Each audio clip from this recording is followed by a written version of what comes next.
Hello guys, good evening. Ako nga pala si Sinena. Madiliman. May bago ako nabili sa 7-Eleven. I-try natin to kung ano mga laman ito.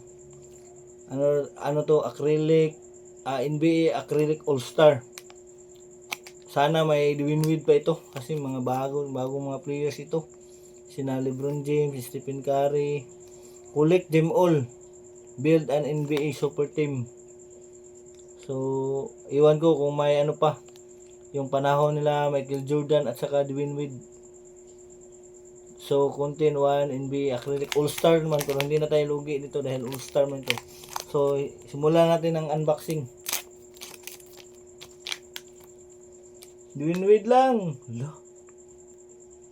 Kung si LeBron James, si Stephen Curry, si Kevin Durant, si Devin Booker, si Jimmy Butler, okay na din. Kahit si Luka. Pero ito, sige. Hello, sino nga ba to? Oh. Ding ding ding ding ding. Ding ding ding ding ding. Hindi na natin patagalin to, guys. Sino to?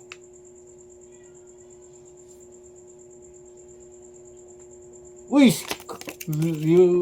Si Leonard. Kawin Leonard, okay na din. Hindi na ako lugi nito. Magaling nito si Leonard. Okay guys, hanggang dito lang guys. I-symbol pala natin. Tatapusin ko na lang kung paano pagka-symbol. May guide nga ba? Check ko kung may guide. May guide sa likod. Remove from all icons before assembly. Ilagay sa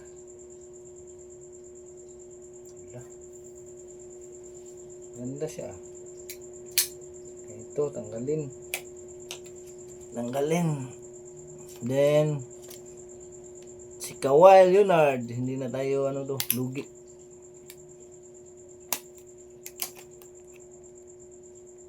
Maliit lang.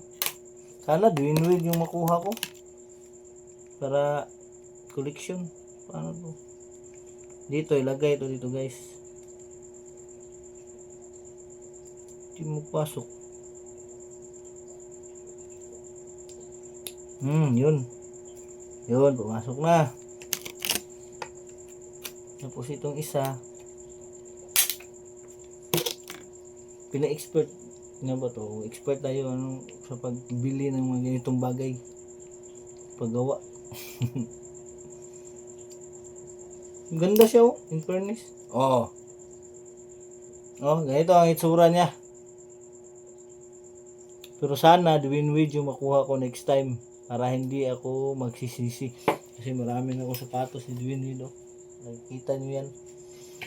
Yan yung mga Dwayne Wade collection ko. Wade Flash, Dilo, Wow 11 at saka Wade Plus 2. So, ganito lang guys. Maraming salamat.